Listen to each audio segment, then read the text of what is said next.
That's the Jimmy intro. Yep. He stole his thing. Welcome.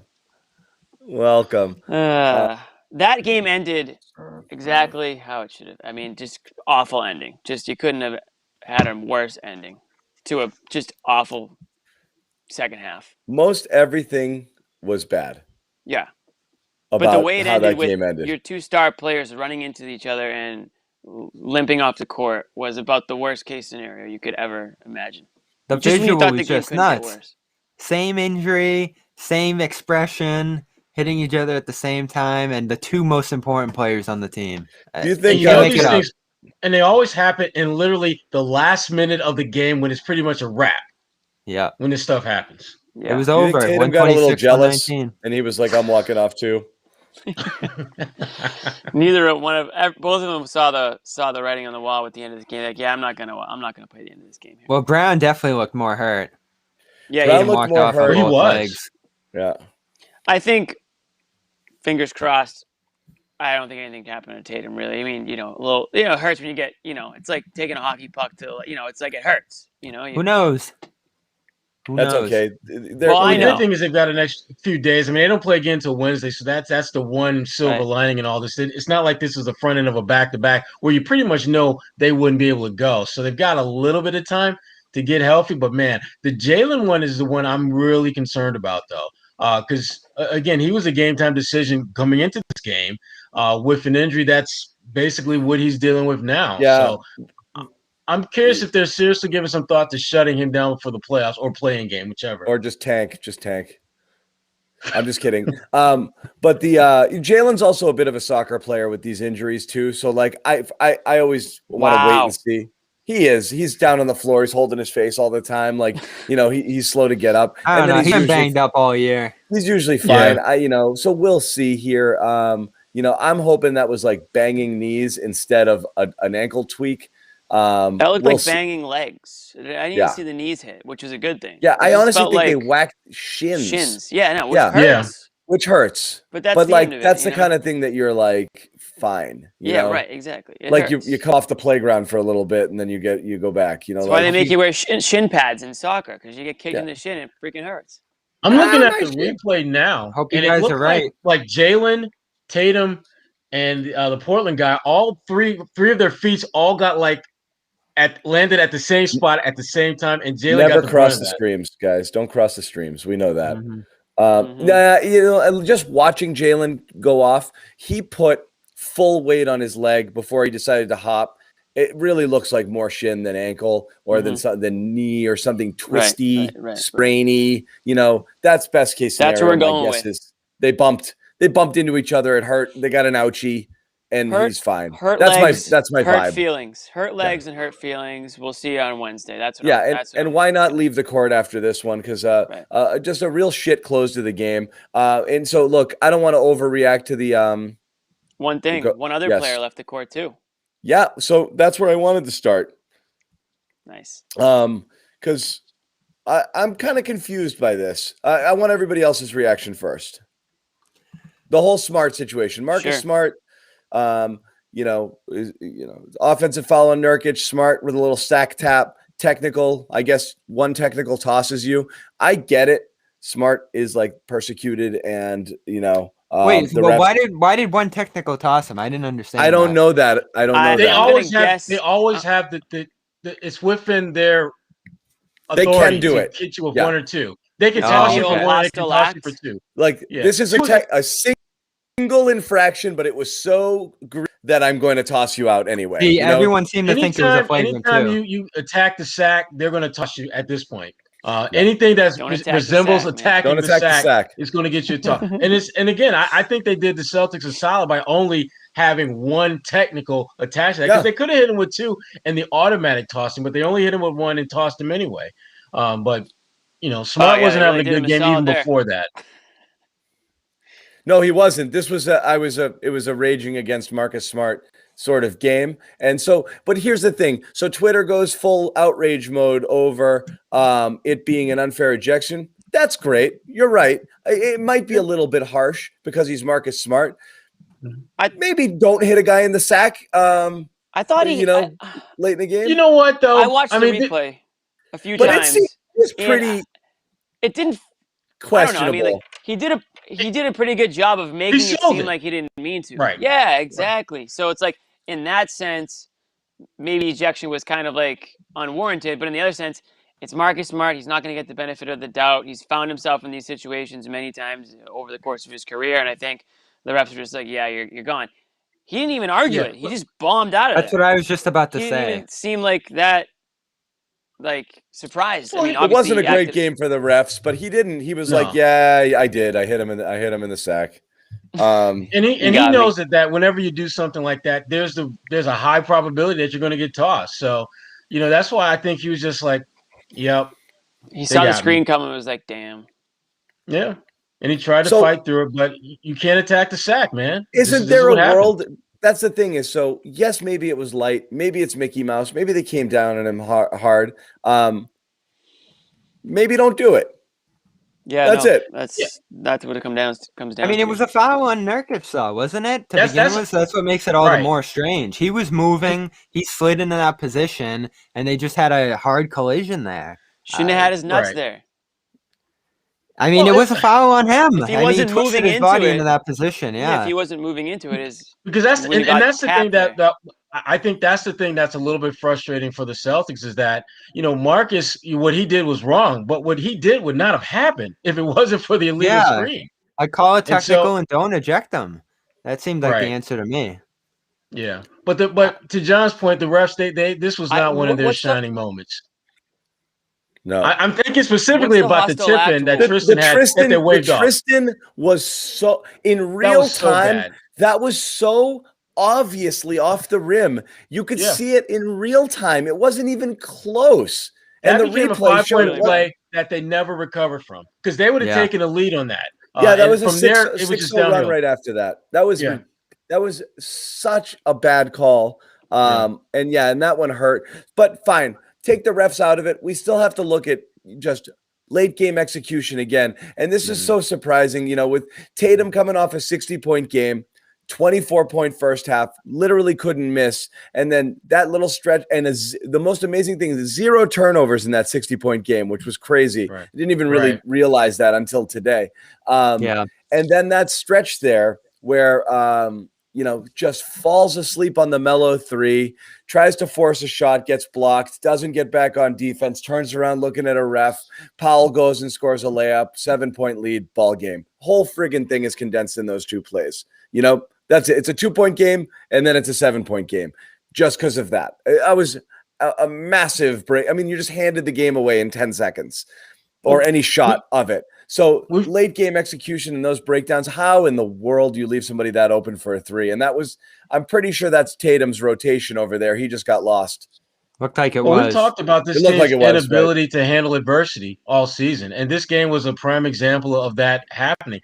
Yeah, they got some bad whistles and they got some breaks that didn't go their way, but they were still right there in the game. All you simply have to do is execute at a high level in the last 2-3 minutes of the game, and you get the win. That's literally all you had to do, and that's literally the one thing of all the things they did late in the game, the one thing they did not do. So that Melo 3 was the whole ball game right there. Obviously, Brown missed the first, contest on CJ the play before. I think that made it 4 at that point, and then Melo's was just game. Why was Romeo Langford in the game? I don't know. Defense, I guess. I'm not that's like the 4th most annoying thing that happened. Yeah. We know the kind of game. I would say Tristan Thompson being in the game for as long as he was in that 4th quarter, when they built up a 7 or 9 point lead was also a little bit questionable. Where did Nesmith go? And then Nesmith went away, and I didn't know. There was a couple things late there that I didn't fully get. Yeah, I mean, Evan Fournier was on fire in this game, so I understand that one in that position. Then you get a couple wings in there, I guess. But you also had Marcus Smart going wild, jacking shots. He made a few here or there, but for a string of 5-6 possessions. A few is very generous. He made a few. A handful down the stretch there. I think 2 out of 4. Total. He can't make a handful down the stretch if he makes 4 total. A handful is 5. Is that a handful? Okay, that's a handful too. 2 shots down the stretch.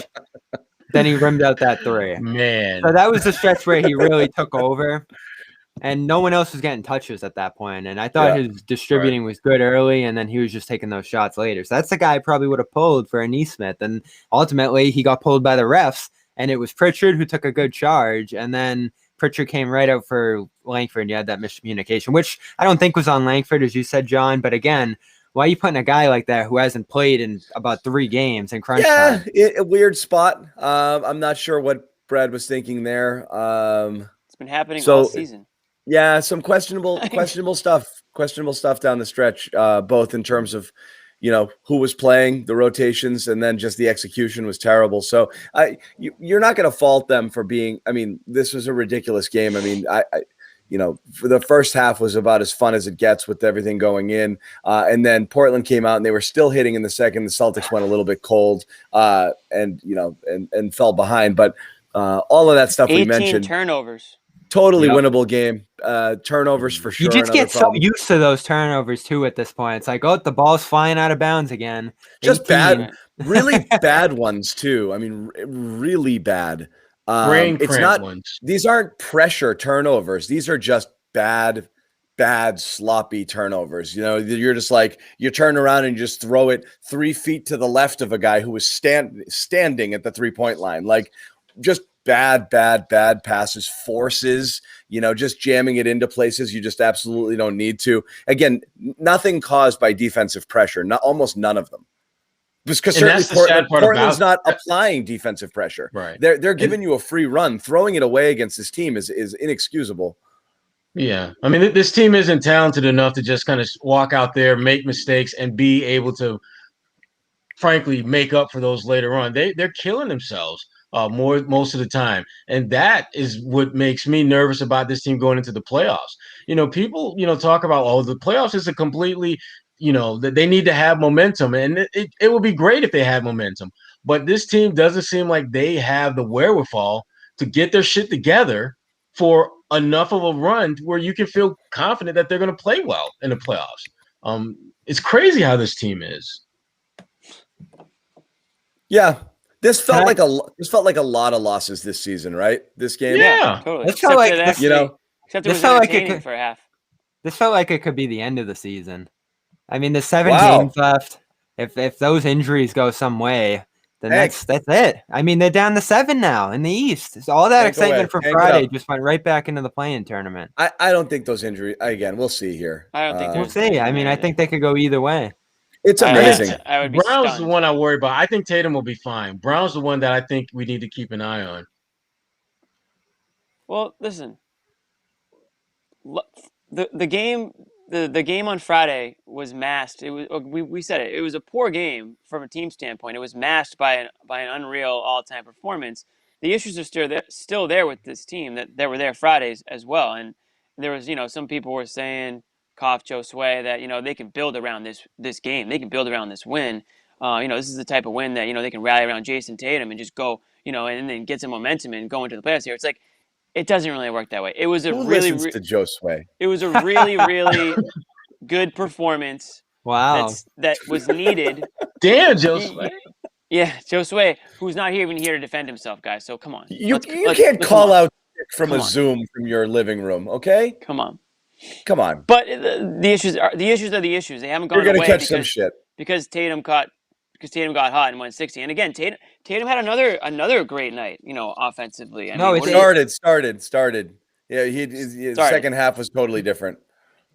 Yeah, that was like that for everybody. But you still end up with like 30+ points. I mean, he's still giving you the points that you need, and nobody else is really stepping up. And I mean, Fournier, to his credit, did tonight. But again, there was a lot to be asked for from others out there. A shit game from a lot of starters. Bench saved them in this one. An absolute shame. So, and again, Fournier.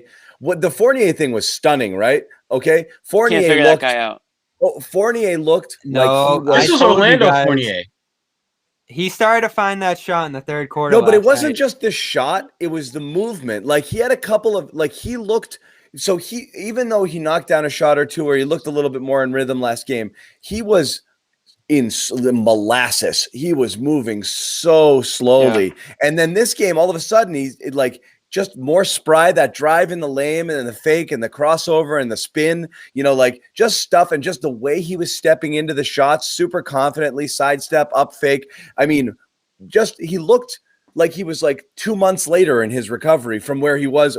The way he was playing, I was like, oh my God, this guy's Bobby, if you saw it, I didn't see it at all. This was after you guys stepped out. I was trying to do a segment, and Jimmy and Joe Sway were just laughing at me. Jimmy and Joe Sway should apologize to you. I'm waiting. Yeah, Joe Sway called out. He was worried. We did it for the fans. We knew the fans didn't want to listen to Bobby go on about having Fournier to end the show. So we mentioned last They should apologize to you. Grant Williams came in and hit 2 threes in that third quarter or second quarter, somewhere in midpoint of that game. Tremont Waters hit one, but then into that third quarter, you had Fournier hitting, some step back, leaning threes on either side of the court to help get that comeback going as well. And he was on a 5 of 32 stretch, and he finally knocked down a couple shots in a row. He might even hit a third one after that.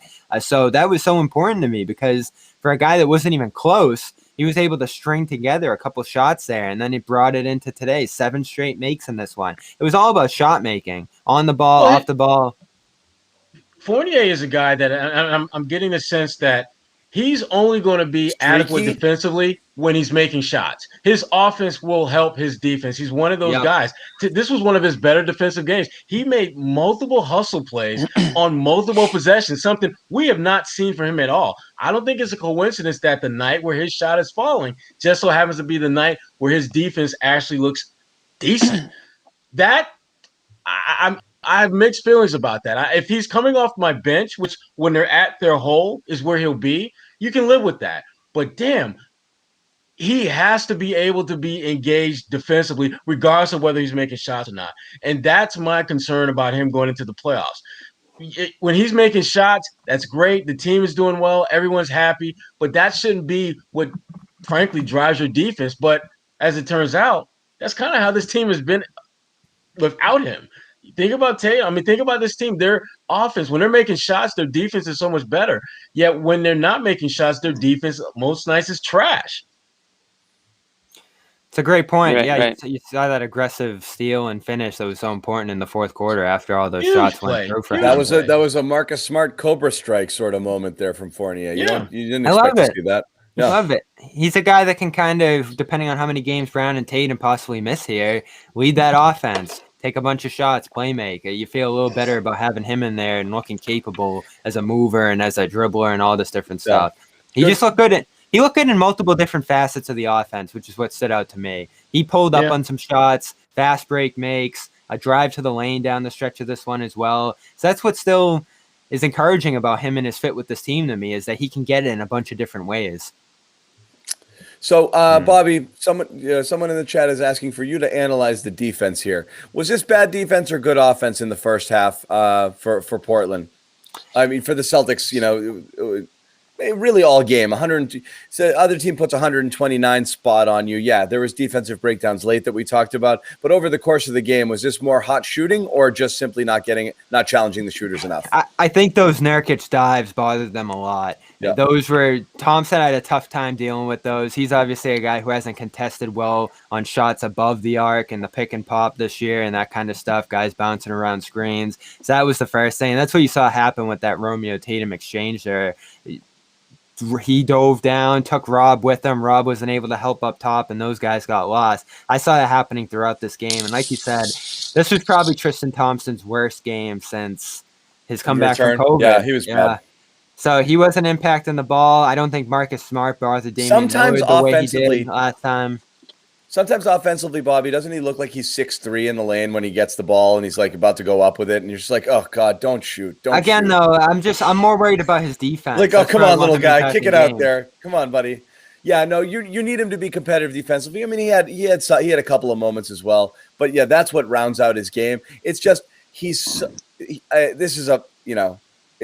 obvious, but like I don't understand why anyone passes him the ball. Like he should never be passed the ball, like ever, unless he's completely wide open. These dumps where he has to collect and then takes a dump off as an isolation opportunity, and then he starts to do 12 up fakes, and everyone's like, "I'm just going to block this." He kind of reminds me of Perk a little bit, the way he always has to go down. So Perk would collect and take it Go low down. and bring it down. And but with him, he's immediately going into post-up mode instead of just up and out. He can't convert anything. So he should never be past the ball. He should literally, his only touches should be on offensive boards. I don't know why they give it to him or why he's insistent on trying to generate his own offense. It's really hard for him to, but this game, it was glaring.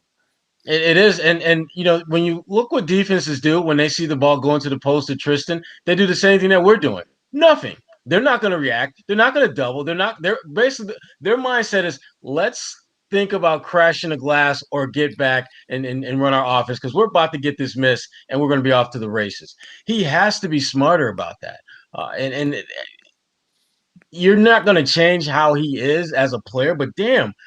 If you have Tatum on the floor, if you have Jaylen on the floor, if you've got Fournier making shots, if you get the ball on a block, you want them to be moving so they can get open and you can get them the ball. You shouldn't be thinking about your offense because those guys are better at that than you are.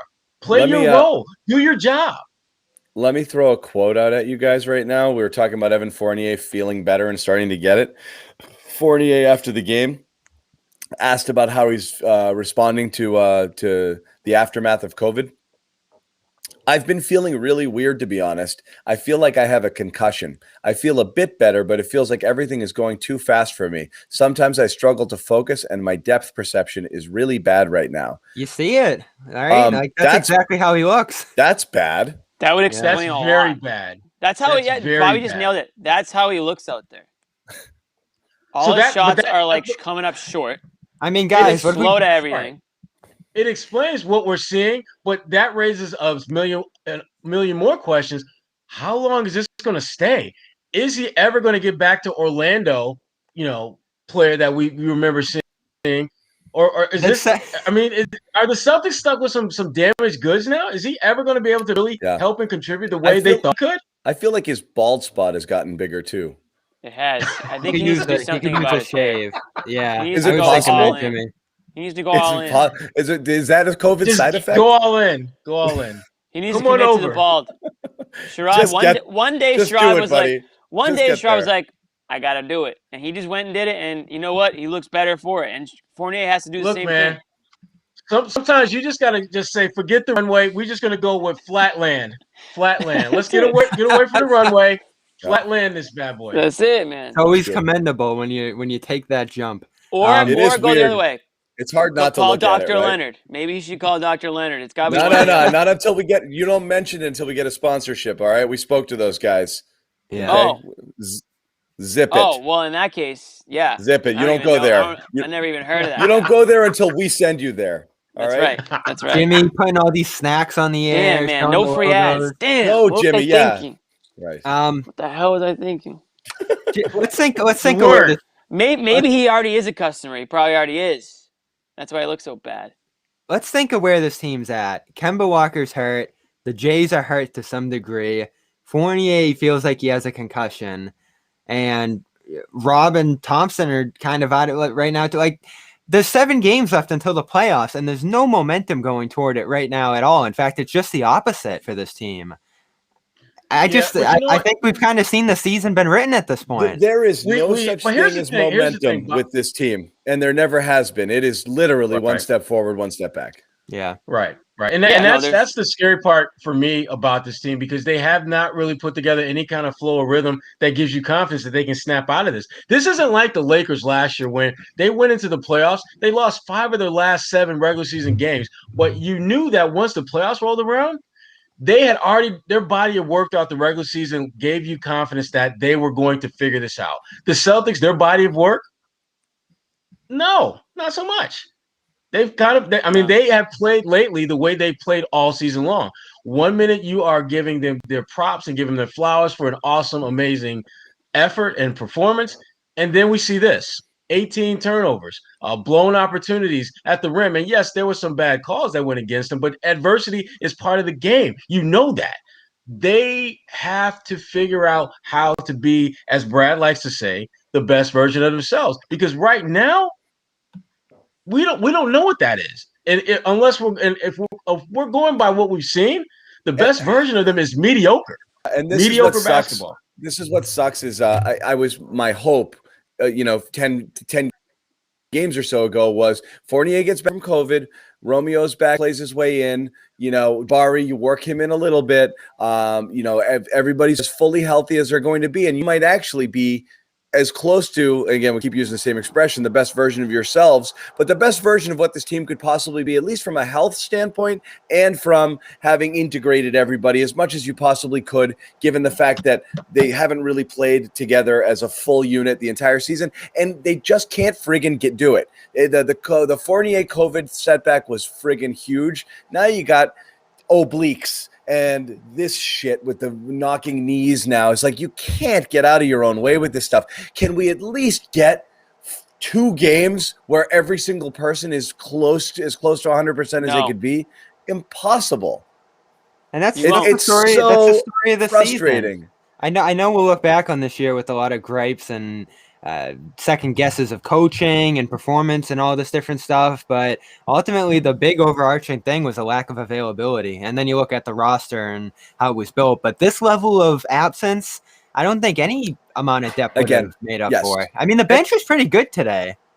They were, and that's the thing. This team fully functional with the bench, if all season long, let's pretend this team was at full health all season. They never had full health all year. And they never did. But let's say if they were, then the bench would have played the amount of time that the bench needed to play, and we wouldn't be as mad at them, and there'd be fewer Grant Williams rants and all of this and that. And they would play in roles where they actually would make the most amount of impact. And they would, like I said, the Celtics would walk into a 4 seed without even trying with full health. The reason I think there's so much frustration around this team is you look at them collectively and say there's enough talent on this roster, but there's not enough talent on the court often enough, which has led to probably just simply being effort has led to a ton of losses. Simply just not having enough good basketball players on the court at one time is easily a reason for 5, 6, 7 losses this year, if not more. And that's, you're right. That's a huge part of why they are where they are now in the 7th seed. Now they're in freaking play-in territory. So, that's where you are. And how many games are left now? 7. And it doesn't get any easier. How many? Because just kidding. 7? Yeah. 7. And you've got a couple games against Miami, who's in the same boat as you, trying to avoid the play-in. You've got the Knicks to end the season. They're probably going to be in that same trying to avoid play-in mode. And these games are going to be hard. And if you don't have your guys engaged and understanding what's at stake, I don't know what to tell you. You're going to be in a play-in game, and that sucks. That sucks. Here's the thing. Motivation shouldn't even be a factor anymore. I mean, there's no reason these guys shouldn't be motivated for everything that's at stake. The only thing that should be in question right now is the health that we talked about. Kemba Walker missed another game. Jaylen Brown was questionable, and who knows now? I mean, early returns out of the locker room. Just listening to Fournier talking, said that those guys didn't seem overly concerned about their injuries. Yeah, I don't think they are, but in the locker room after. Brown already had something going on anyway, so I don't know if he's due to miss a game, and that's another guy now that's going to miss a game. Aaron Nesmith podium time, 2 games in a row. So the one player we haven't really talked about is Nesmith, and I wanted to mention him because we did talk about the bench, but another solid performance from him. Same type of effect, all over the place. Got absolutely screwed on that goaltend. Wasn't that him? Yep. That goaltend. I don't think he was absolutely screwed, but it was close. It was close. I thought. I mean, that ball was completely falling out of. It was that one was falling. Close. Tristan was not close. Yeah. I thought Nesmith was both a 50-50. of them. I thought both. It wasn't 50-50. I don't know. What I'm not gonna. Yeah, it was looping over, like Jimmy said. It was close. They didn't have to call it. Let's put it that way. Again, that's a judgment call. The Tristan one was just a bad call. That's what makes the Tristan one all the more shocking. You had a judgment call, one on Nesmith, and then about a few 2 possessions later, before, yeah. And then the Tristan one, which was so obviously not, like, seeing that the other one went against them, you would have figured that would be reason enough not to call the Tristan one, and it didn't. That was amazing. But yeah Nesmith outstanding again, and in addition to the little things, so the thing I liked most about today's game versus the others, oh man, like just the catch and shoot, quick stroke.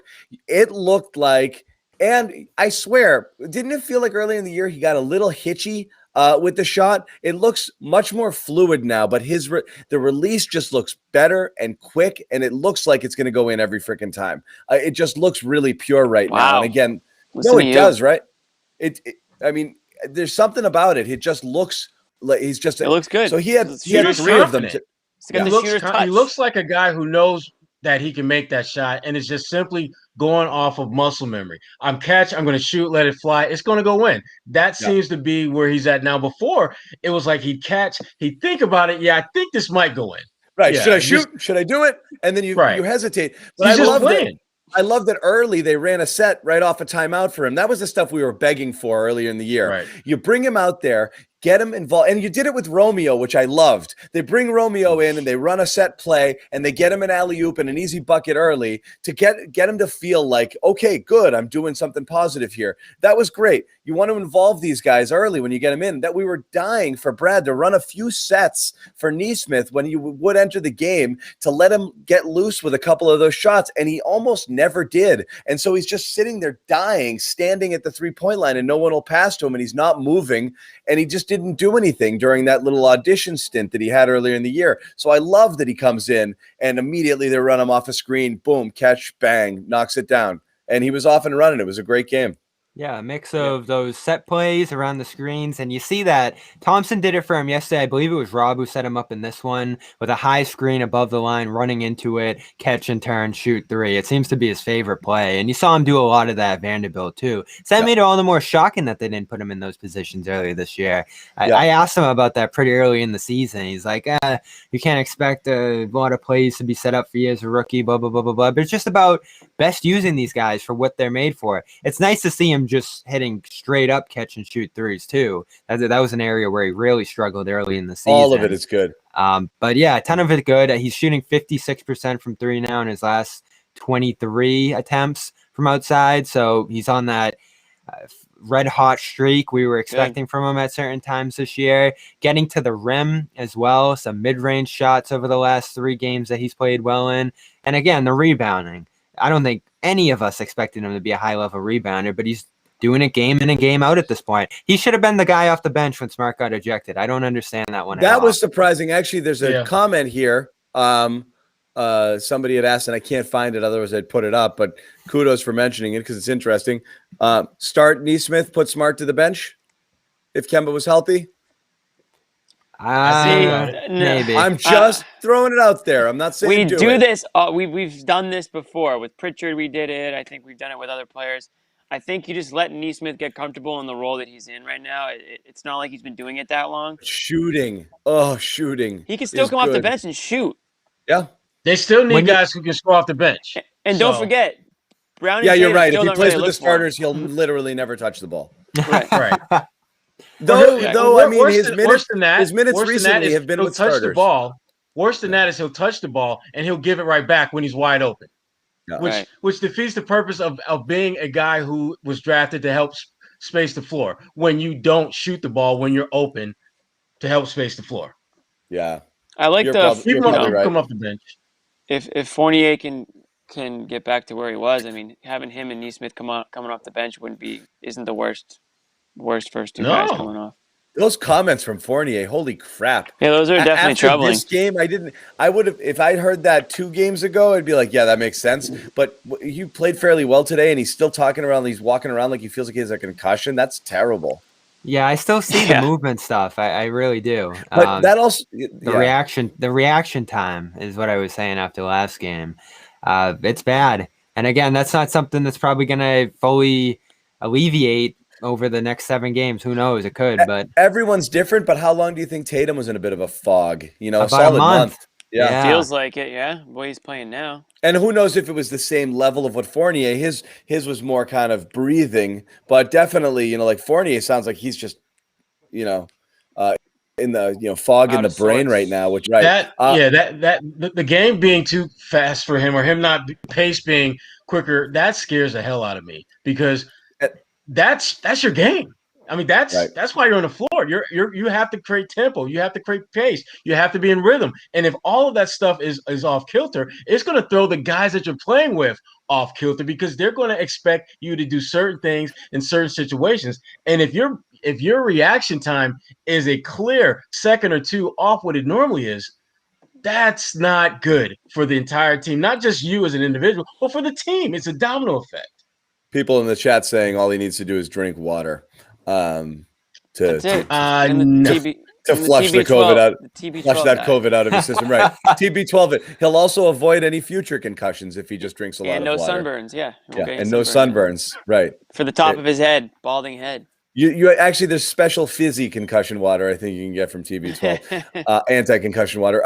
Quick, and just to let everybody know again, we're doing the locker room thing. Brady's gonna call him. We're heading over there, after this show, or to continue this show and continue talking about some of the stuff we've been talking about here.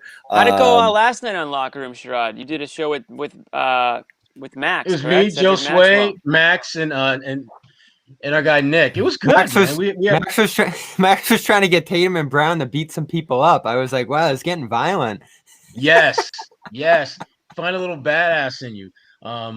No, the Celtics, and again, it's neither here nor there with tonight, but they need to get tougher. And tough, it doesn't mean you got to go out and kick someone's ass, but you need to be, I think, more physically and mentally tougher. We talked earlier about how late in the game they just melted. They didn't execute. You have to be better in those situations. They've got too many guys who've been through too many big games and in big games and have come up big in big games to be melting down the way they do in late game situations, the way we've seen this year. What did you see from the defense tonight? Because we were watching this game all night long, and it was the back and forth thing going on, but I was getting frustrated too. Like, come on. Real quick, come to Locker Room after the game. Download the iOS app. We think it works on some Android devices. Please check them out and come hang out with us after and share some of your frustration with us. Go ahead on the defense, Sherrod. Bobby, what were you saying, Bobby? I was saying at some point, this back and forth, and we saw these two teams do it again. I guess everybody does it against the Blazers, but there's no defense whatsoever from the Celtics. 129 allowed, 50% from three. I never felt like there was even a stretch of good defense from Boston in this game. No, I thought early on that they allowed Portland to get really comfortable. And even when they were contesting shots, because Portland had already established a rhythm, it didn't matter. They were still knocking down shots. They have to do their dirty work early. They have to set the tone early, and we don't see that. We don't see that defensive edge that you need to have. What's that? Where's Jaylen's defense at these days? That fake by CJ sent them into the fifth row. Oh, that was bad. That was so bad, so bad. And that's another thing. I mean, their best defenders are not setting the tone defensively. They're allowing their offense to dictate how they play defense. I mean, we see it with Tatum a lot. We see it with Jaylen Brown a lot. And it's bad when your two best players are allowing their offense to set the tone. It can't be that way. They need to be more engaged in terms of shutting down their guys, or at least making life as difficult as possible. I'd like to see a dive for a loose ball in the first quarter. I would like to see a block or a steal leading to a layup, something that transfers defense to offense so that it can send a message not only to the opponent, but to your teammates that you're engaged at that end of the floor. And that's a priority, because right now it's not. Some people are going to laugh at this, but it's not the whole story on defense by any means. But you just look, Tatum had that block off the glass early. No steals. That was his only block of the night. No steals or blocks from Smart. No steals or blocks from Brown. And again, that's not the whole story on defense, but you would expect one of your top three defenders to probably have a steal. We got to stop calling Jaylen a top defender on the team. We have to. He's got to start actually playing. Has Fournier passed him? I don't know. What I'm saying is I just don't think it's this idea of look.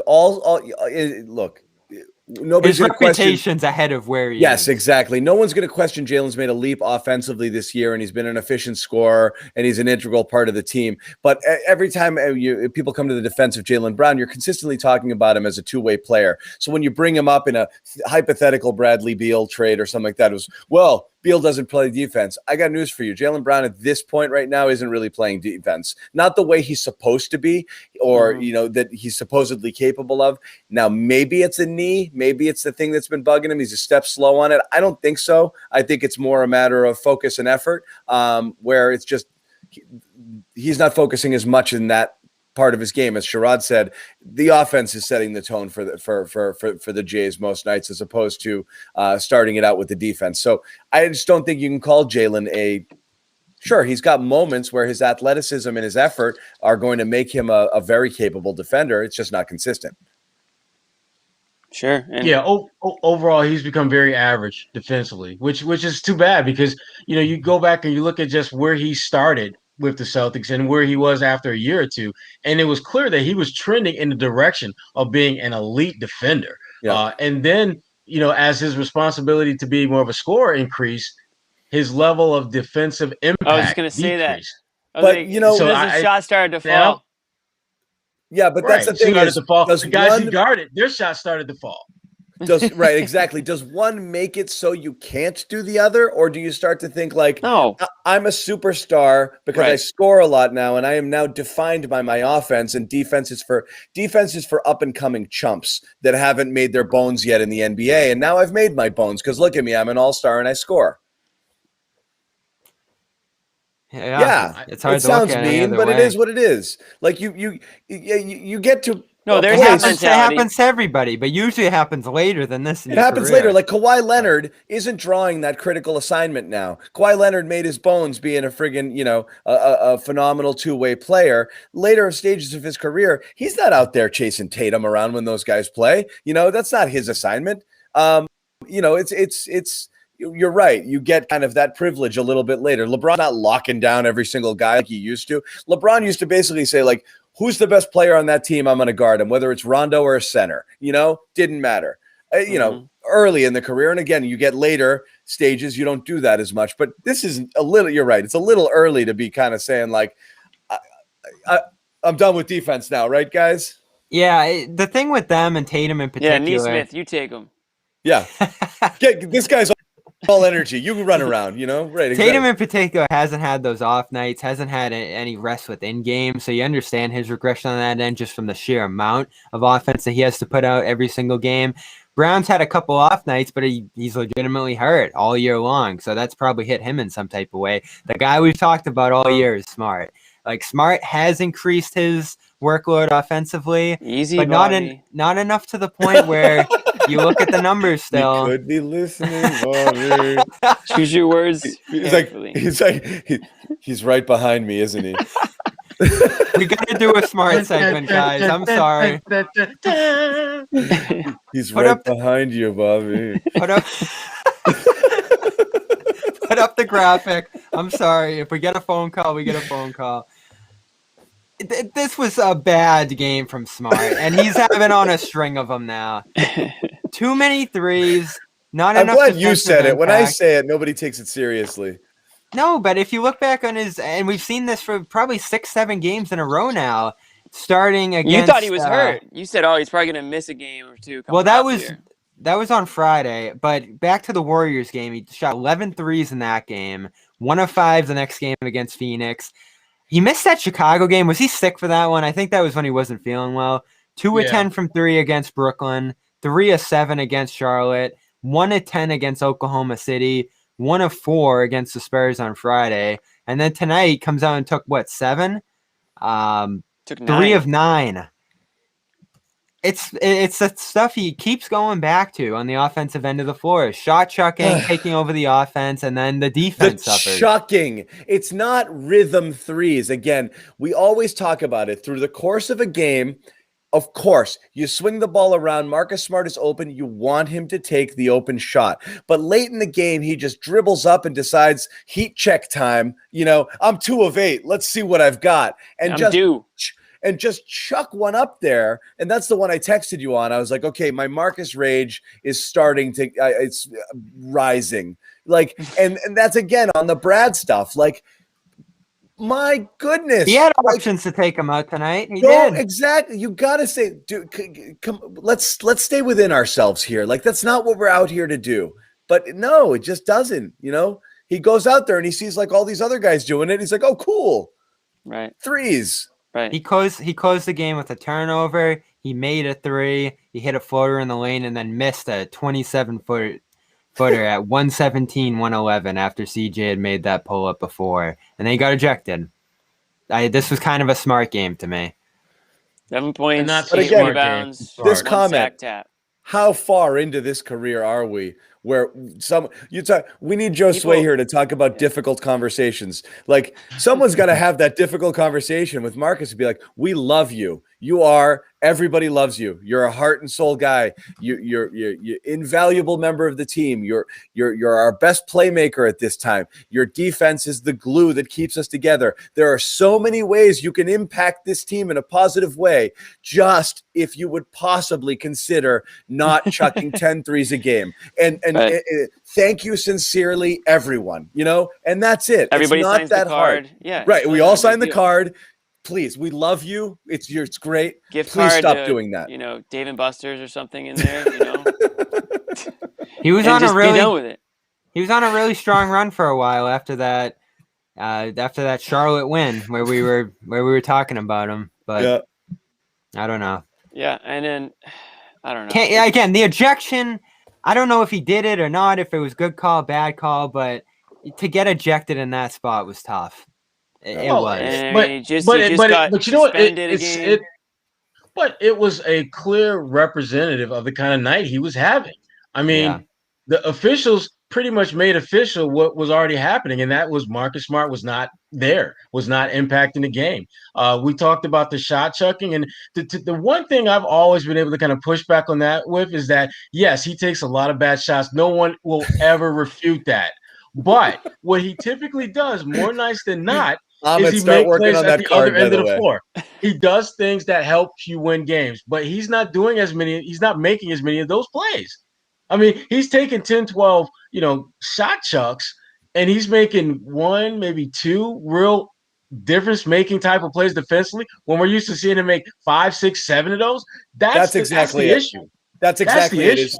He needs to make more of the plays that we're used to seeing him make in order to justify the free reign to shoot at will. You wash away a lot of that stuff. Yes. With those, not just winning plays. It's almost like, there's nobody out here who would have made this play. Like this was a momentum altering, game saving, totally tone of the game changing play that you made. And you made a couple of them, or the game needed a thing and you gave the game that thing, whatever it was. He used to make them, and you're right, more of them. And now it's just kind of like, oh, that was a pretty good defensive series, or he kind of got lost on a screen there. It's not happening enough. It's inconsistent, like a lot of people, a lot of inconsistent effort. And I don't know if that's a physical thing or whether that has something to do with the fact that the focus of this team has become more of an offensive, let's get our shot ISO type of team, as opposed to one that relied so heavily on ball movement, which makes being a good defender, an elite defender like him, it makes his job a lot easier if the ball is swinging around, because then the focus is on getting the best shot as opposed to let's get a shot for Tatum, let's get a shot for Jaylen. They need to figure out how to find that happy medium between making sure those two really good scorers are getting their shots, but damn it, keep the ball moving so the other 3 guys on the floor are involved as well. I feel like if Marcus accepted the defensive stopper role, like if he was cool with being more of a Tony Allen, like he would just be that much more important to this team. I feel like, and I'm not saying he's better than Tony Allen overall. I know. Overall, I think he's a better player, and I think his role is such that he has to be more than Tony Allen. Tony Allen played with 3 freaking future Hall of Famers. I mean, we don't really need a whole lot when you're playing with guys. But even when Tony Allen left in Memphis, I'm saying though, like he accepted that he was a defensive leader, and he was one of the best on-ball defenders in the NBA. And I think Smart has that. He has that talent, but sometimes, maybe like how it has with Jayson, with Jaylen Brown, sometimes his offense kind of gets in the way a little bit of his defense, I think.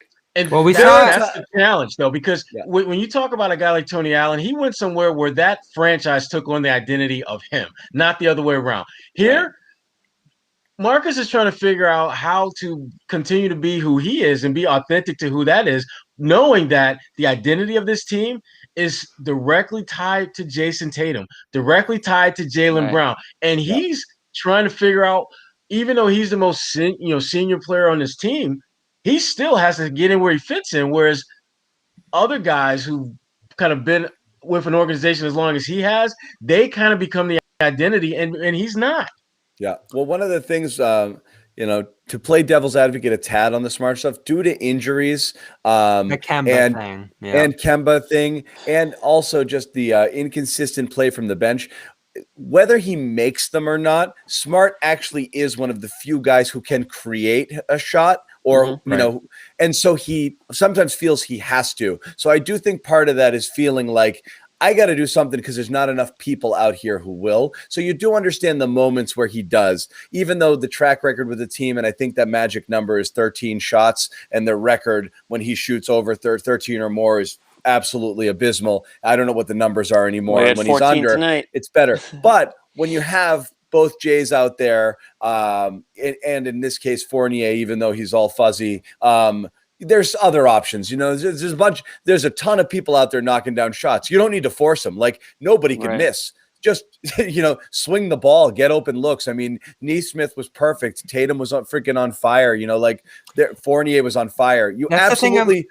In this game, this did not require Marcus Smart saying, like, I wonder how I'm going to do. I wonder how I'd do if I shot 10 threes. Absolutely not the right game for it. It's interesting. There are games where you need it, where you need it more. You need him to try because there's not a lot of people out there who can. Right. This wasn't one. Yeah. I'm not saying like never shoot, but it's just, shoot when, let the game come to you a little bit in that sense. Don't force those shots. I mean, it's the same stuff we've always been saying about it, but sometimes, and some games it feels like he does sort of, play the role that, I feel like he's, best suited for, where he's, by far like the third, fourth option on the offensive side, and he's doing his thing on the defensive end. But when he does start to go down the court and is looking for his shot, or looking to put up a heat check or whatever you want to call it, sometimes that's when I think the team can get in a little bit of trouble. Friday, I thought he was great, especially given how he looked out there. He took a charge late, a catch and shoot three, and he just seemed to understand that the way Tatum was rolling, he didn't even have to touch the ball. He could just go wide, space the floor, and let Tatum make those plays. Got tricky tonight because Tatum was turning the ball over a ton in that second half, and Smart was at the same time. So at that point, where do you go for ball control when Fournier's head's spinning and he's not seeing straight out there with the depth perception? You definitely don't want him doing it. Well, so with no Kemba, Smart kind of had to step into that role tonight, and it's not great, but it's what he had to do. Well, let's talk also.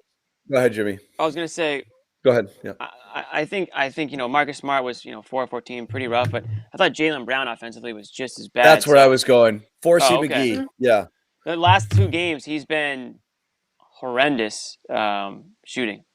Just like, what was he tonight? And forcing it and contested 6 for 22, shots. And then the last game he was 5 for 24. So you're 11 for 48 or whatever it is, 40. I'm not. But what was he 46. like the 5 games before that, though? I know. Well, that's the thing. The two games before that, he was unreal. Yeah, absolutely. So it's just like it's a little. It's just love. I mean, it's just basketball averaging out. I mean, Jaylen's going to have 2 or 3 back. But again, the thing about Jaylen Brown, that even when he has a game like this where he just he sucks shooting the rock. Let's be honest. He still found other ways to make an imprint on the game. He had 11 rebounds. And when I think about the Celtics and guys who have a really hot streak shooting the ball, on those nights when they're not, when shots aren't falling, what else are you giving me? Are you giving me something else that can at least take my attention off the fact that you can't hit the wide side of a barn tonight? And he's one of those guys that does that.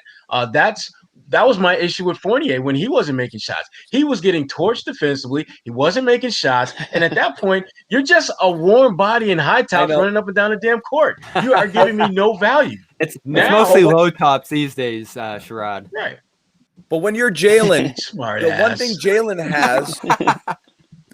Jaylen has and can do different than these other guys when they go cold, different than Marcus Smart, different than a Fournier, is beat people off the dribble and get to the friggin' basket. And so he's relying on a lot of contested shots. A lot of the threes were like pull-ups with people in his face, like it wasn't, weren't a lot of rhythm shots tonight, and he wasn't aggressive enough trying to take it places.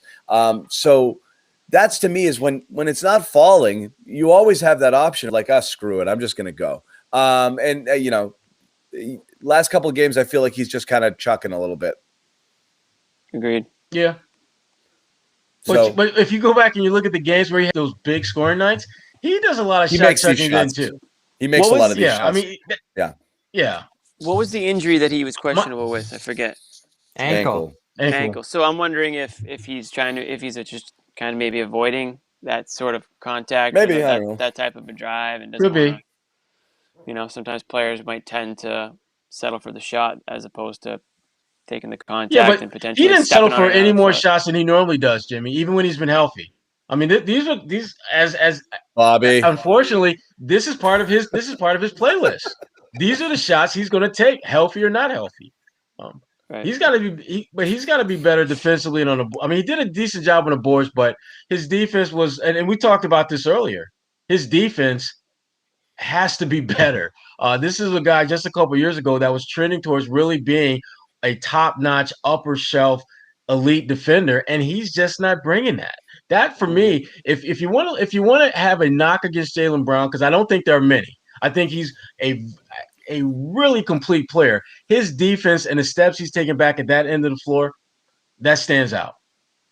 It does. You also just wish he could get on the ball more. Another game like this where he's out on the perimeter waiting for it to come to him. When he is a guy, he has shown at this point in his career that he can get on it and do a lot of stuff with it. But there's just certain games where if Smart's going to be dominating it the way he did, and Tatum deservedly so after his first half that he had, you want the ball in his hands.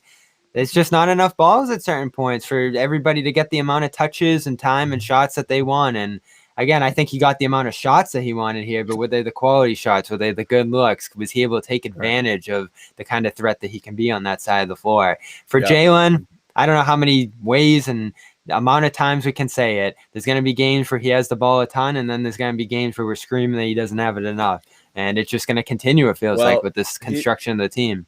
He's taken quite a few shots the last two games, just hasn't really fallen for him. Jayson Tatum talked after the game. He seems fine. Did not give an update on Jaylen, but he just said that they did kind of just knock legs. So again, hoping that that's all that it is. What I think it is too. Tatum is saying he's pretty sure he'll be fine. He sees how he wakes up over it. But again, usually if you're doing a post-game press conference and you're talking about it, you usually feel pretty good. Contusion.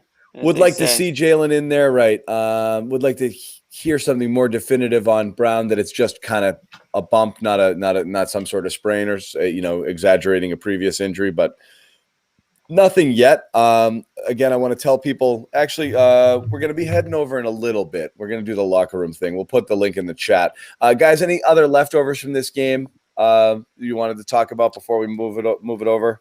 From this game. What do you think of the Blazers, Bobby? What do we wait? Sorry, I have one. What are we doing now? Some days we start Tristan, some days we start Rob. Is that the thing? Yeah, I didn't understand the. What are we doing there? Yeah, I thought Rob was the starter. Rhetorical question. What are we doing? It was the Nurkic thing, I guess. Rob had a little trouble in this matchup last time with the high screen action, especially when they were going way up with Lillard and doing that thing. We have to do this every time? Like, yes. Didn't work, though. Yeah, it didn't work. Do we have to do it every time? We've reached a point of clarity and understanding with Rob that the good outweighs the bad, right? So, yes, there are some matchups. We beat it into everybody, but yes. We've all realized that. Brad rather had said they have an understanding of what their playoff rotations look like. He said this a couple times the last 2 weeks. When they're fully healthy, we know what we're going to look like in terms of rotations. We have a great idea of that. As far as center goes, if they're swapping back and forth and the minutes are in flux the way they seem to be here, I don't know if that's necessarily true, because it felt like Rob had the upper hand and Thompson was going to be playing that complementary role with Grant. That was actually looking pretty good back there. Dead even now, and Grant is on a milk carton. Oh, yeah. So I don't think the rotations are set for the playoffs. Certainly not, especially if he's still mixing in Romeo at this point. Well, yeah, we did again. It is the third straight game where he's stuck with the same players. Romeo being the one difference tonight, where he did get 14 minutes. And I think that was a little bit because Brown was maybe a little banged up and they needed an extra body or whatever. Could be, but. yeah. But yeah, he got some run here. I actually do think Romeo still has a chance to get some minutes. But Parker again. Yeah, it was pretty much an eight. Parker, Ogilvy, Grant, gone. Parker's gone. Parker's gone. Too bad. Just like that. 25 points in those first 3 games. And then... We say that, but we've been saying that about player X all year, and then they just show up out of nowhere. But that's the point. He could be this year's Gerald Green, a guy that was seemingly buried on the bench, and then for whatever reason, Brad feels good about them and throws them out there, and they play amazing. Remember Gerald Green a couple years ago in that Chicago Bulls series where he got the start, move. which it was. I could see Parker, at some point becoming a prominent player off the bench for a game, not a series, not a stretch, but a game. And that's okay because adding him to your roster, if he can help you win one game in the playoffs, you've gotten your money's worth. Well, the Nesmith emergence here is really going to cut into Parker's minutes if Nesmith can keep it up. I mean, that isn't to say well, that's my there's only so many minutes that are going to go around. That was my desire here, and I think you guys agreed here that they should build on this Nesmith thing, ride some ups and downs here, fully integrate him, play him these final 7 games, and prepare him to be part of that playoff rotation. You don't want to see them just loosely align themselves with this rotation now, and then the second it gets bad for Nesmith, try some other things and get away with that in the postseason, because it does feel like Nesmith's the best fit with a lot of these different lineups. He's in right now. He's not going anywhere. I really do. I think he's. Even if he starts missing shots when he's out on the floor, the fact that he plays so damn hard consistently, he's an energy guy. And when you hear Tatum and Brown and all these other folks talk about, him and what he means to them, it's hard for me to imagine him having a couple of rough stretches where he's missing shots. Brad will all of a sudden say, "Nah, we're gonna go back to Grant." I don't think it's gonna happen. Right. I think we've seen it too many times that he's willing to do that. He's willing to try a bunch of different things, especially come playoff time. Like you said, that Chicago series is the greatest example, Sherrod. They had a plan for 2 games, wasn't working at all, and at that point you kind of have to blow things up. But that's his approach. He's going to try everything. He's going to pull guys up from the bottom of that bench. And like you said about Parker, it wouldn't be surprising to see him bounce back into the equation there if they get down big in a game. I'm interested to see how they approach the Orlando game, though, because Orlando is not going to put a lot of resistance out there. They sat almost everybody for the Detroit game today. Yeah, well, you can lose any of these games. We've learned that Oklahoma now, right? City, all those teams are trying to align themselves as best they can for the lottery. They're not trying to do anything even remotely close to winning. And you saw what happened to Oklahoma City when they played Indiana. Yeah. Unreal. They had it was the same game plan that they have for the Celtics. We're going to give you everything you want. All you got to do is make open shots. Yeah, if you show up, it's like signing your name to the SATs. That's literally all you had to do. I'll give you a free 200 points if you want. Just walk in, sign your name, and you can have whatever you want. You walk out with a win. Sabonis had a freaking double-double in the first half. They shot like 65% as a team for the game. Yeah. Bobby, our guy, O'Shea had a double-double. We're gonna do this thing. It's a school night. It's Sunday. We're gonna do this thing. We're gonna go over to the locker room, hang for a few minutes with you guys. So come on over. The room is open. So somebody drop it in the chat now if you haven't already, and come hang out and share your thoughts. Among the things we're talking about, Marcus Smart to the bench. I don't know. People are talking. Awesome. Bobby, are you putting up Cornette comments? Yes, I am. I saw it and I couldn't. Who gave you control? You wait till I leave. That is perfect.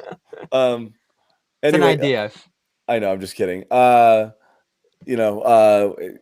7 games left. What is everybody thinking here? It's I don't know. Let's see. Let's head out. Let's head over there. The Hornets have ball back now, so that's a team that's got a little more firepower behind him than they did when you played. My God, that guy. He's unreal, huh? The highlights. He had another one tonight. Yeah, you know what I'm really getting sick of is the Hornets announcers. Like, just chill, buddy. Just no, I love take it my down guy. He's They're fired enjoying up. It. They're enjoying that year. That's a little too much. This is the best season in Bobcats, and this is the Bobcats history. It's 10 to 20% too much. You can achieve the same goal if you just dialed it back a little bit. I love the energy, but it feels manufactured. Exactly. I might start watching them. He's self-aware. Yeah. we'll see how these final 7 games go. It might start being more worth watching them than the Celtics, and it's kind of trended them that way this fun year. To watch. They should be on national TV more. They're my favorite team. If you gotta get league pass, you gotta do what you gotta do.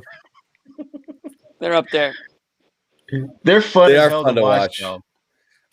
That feels like the way this is going. If you guys had to predict at this point, aren't you thinking playing Charlotte, Boston? Gotta happen. As that a matchup? If you're going to be the play-in, that feels like where this is going. Well, that means the Pacers or the Wizards would get in. No, they'll be in 10. And Washington will get that 10 spot. It would be 7 Celtics, 8 Charlotte. Oh, I yeah. thought you were going to play each You have other. to lose. You have to lose twice to not make the tournament. Yeah. Right. Yeah. If you're the Celtics. If you end up in that 7 or 8 seed, you have to lose twice. Exactly. Which otherwise you're is in. Possible. Which is, if the Celtics have proven they can lose to anyone. So, all right, room's starting to fill up a little bit, so I'm going to head over. Bobby's going to talk cornet with Jimmy for the next 5 to 10 minutes. We're doing 5 minutes. 5 minutes and head over, and let's wrap this one up early tonight. tonight. Do I have to text you again? No, I'm good. Bobby's here. Bobby's in control. All right, good. All right, we're out. All right, come join us. It was his. Get out of here, boomers. All right, well, let us take some questions. I got nothing on Cornet. Right, I know. I mean, well, other than the fact that he's back to just not playing again. I mean, I guess that was a little surprising, just because I thought that he has been effective. I feel like if in a game like this where Thompson's struggling immensely, that's exactly it, maybe go for a change of pace there, mix things up. That's what the old Brad would do. I have a piece coming tomorrow, Jimmy. Isn't that what coaching is? Isn't that what coaching is? Like, if something's not working, just throw this out there. You have the power. He's the only guy in the world that has the power to just try this. Yeah, especially at center. Why not just try it? That's what center is to him as a coach. Mix things up, matchups. One guy's not going, shift to another guy. Like, nothing's set in stone, especially if that's the way he's handling the rotation, as it seems to be. We're going to start Thompson on Wednesday. We're going to start Rob on Friday, and then we're going to start Thompson again on Sunday. I don't know. Beats me, but you're going to be surprised, Jimmy. I have I won't say scathing piece on Brad, but probably scathing by my standards. I've obviously been one of his biggest supporters. I dove into his full season of nitpicking things that have worked, haven't worked, and just sort of hashed out. If you feel like hiring or firing him, rather, here's the evidence. And if you think it might work going forward, here's some other evidence to that, because there's certainly some excuses he's had to work with as well here. But overall, I think there's a lot to look at when it comes to his season, and say that at the very least, the things you would expect from a Brad Stevens team: 3-point defense. I mean, they give a 50% 3-point shooting to Portland tonight. Passing, turnovers, pace. Yeah, shooting a bunch of threes, which wasn't always the case this season. I know it's the case now, but I don't know. All this stuff just doesn't look like a Stevens the rotations, the substitutions. There's a lot of stuff. Listen, when you limp into the playoffs as the play-in game, if you're even lucky enough to, they should be thanking their lucky stars that there even is a play-in game this year, because we could be talking about them missing the playoffs, which is just unacceptable, right? So when you have that type of a season, everything needs to be looked at. Every person needs to be looked at and criticized and critiqued, and the exit interviews can't be pretty, put it that way. And that includes Danny Ainge too. I'm not saying anything drastic or crazy, but everyone needs to take a look at themselves and say, I need to be better, or this is what I could have done better, or should have done better, because this has been a painful season. And I know a lot of it has to do with injuries and COVID, and it's been a tough year for everybody. But on top of that, it's been a disappointing season just because of the way some of these games have gone in the game, like the in the game swings, the lack of momentum, the lack of effort you see out there a lot of times, the inability to string together wins and to ride any sort of momentum outside of a single game. Those are the stuff that frustrates you, and those are the reasons why a lot of people are down on this team heading into the playoffs and don't think that they have what it takes to even get out of the first round. I'm just baffled by the defense tonight. Again, I asked Sherrod, was there any resistance Portland can score all game long? I know, but you would expect a few stretches. The last time they obviously won the last game on April 12th there. Smart held Lillard to 105 in that game, and they legitimately clamped down a little bit down the stretch to grab that win. There was no stretch like that here tonight. Right. No, I agree. And again, I'm looking at the defensive ratings. So obviously this awful stretch they've been on started with that Nets loss last Friday. You look at some of these defensive ratings. Smart, 116. Brown, 119. Thompson, 122. Tatum, 124. Kemba, I guess it was just one game, 138. Yeah. They're getting lit up on defense again. Yep, they are. So there you have it. I mean, it's freaking 71 points at halftime. I mean, like, you can't just expect to go shot for shot with these guys. And that's another Brad thing. Brad's teams have all been good on defense. Right. This is probably his worst one yet. They've all worked. They've all worked harder on that end. Yeah. So all eyes are on Brad tomorrow. That piece will be out in Celtics blog. Nice. And we will be back on Wednesday here on the Celtics postgame show against the Orlando Magic. It's a road trip. Jimmy's taking that night off, right? TBD. I gotta see if I can move a few things around if I can, but if I can't, then yeah, I might. I'm sure you'll be. I'm sure you'll be trying hard to make the Magic game. Yeah, that's true. It's not the greatest matchup. And then what is it? Friday's the Bulls. And then they get Heat back. Then that Heat series starts. 7 which is games gonna left. Be so important. And the thing is, like, if they go 4-3 into the playoffs, like, what is that? Like, that's not going to change any opinions of them. That's not going to change their own opinions really of themselves. I feel like, and they're just going to limp into the playoffs. Like, you gotta. This is the time where you the hot teams play well going into the playoffs. What happened to the Heat? They caught fire in the bubble and they rode it all the way into the NBA Finals. Like, you gotta find some sort of spark and ride something out here. And this. Win 1, lose 1, win 2, lose 1. Like, it's just not gonna do anything for you. Yeah, and it's gonna be even harder to string that together if some guys are out here. It looks like Tatum will be fine. Brown, less clear. We'll see on that. Brown, anyway, Kemba with this oblique. We'll see what that's all about. If it's just giving him rest, maybe more than anything, hopefully. Well, that's the thing too. Remember when he ran off the court on Sunday? Yep. And we were like, "Oh God, here we go." He came back. But if he never came back and then he missed 4 straight games, we'd be freaking out. Yeah, I know. I don't get too crazy over like the oblique stuff just because it's not like a lower body or it's it's nothing like that. But it's a strain and it could certainly be something that bothers him when he because he's a guy that twists and turns his way to the hoop and I'm sure that can affect him. So yeah, I don't know the type of recovery involved there, but I don't see that being something. Like a high ankle sprain type injury where it's going to be out for multiple weeks because of it. But what the hell do I know? I don't know anything. So here's the Magic. No Michael Carter-Williams, no James Ennis, no Fultz, no Jonathan Isaac, no Chumo KK, no Otto Porter, and no Terrence Ross. That's how they're coming at it on Wednesday. They are going for that number 1 pick. Literally nobody. Their Celtics they can't even lose this game if they really wanted to. You just got to stop Wendell Carter. This would be a next level loss for them. Although final boss level loss. Did you see Cole Anthony's game winner? He's got a pair of those this year, so they have been able to win in spite of this. Was that last night? I think that was Friday, Saturday. Friday. Yeah. Yeah, last night. Yeah, that was a big shot. He was hyped. They beat Memphis. All right, Nick's in the chat. I see him. We'll be heading over to the locker room, so he's going to have to join us there if he wants to hear us continue to chat on this. You know what my question's going to be for locker room? Is Tatum and Brown going to be all-NBA this year?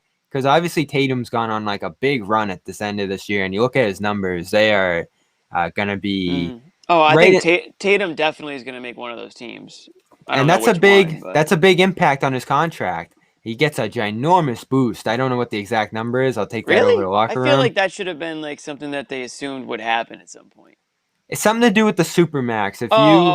Yeah, you're right. If you make a certain NBA team, you qualify for that next. And this would be multiple all-NBA teams for him now after last year. I thought you meant it was like built into his contract. The next one that's coming up next year. So tax implications for Wick. That tax tryout, it might not even have to be one. Tatum might be deciding it for them. Yeah, I think Tatum's on his way to one of those teams. I don't think Brown makes one of them at this rate anyways, but we'll see. So this is this guy here apparently has the number 193 compared to, I don't know, something that's a little less. Brown also just hit an 160 incentive something. tonight as well.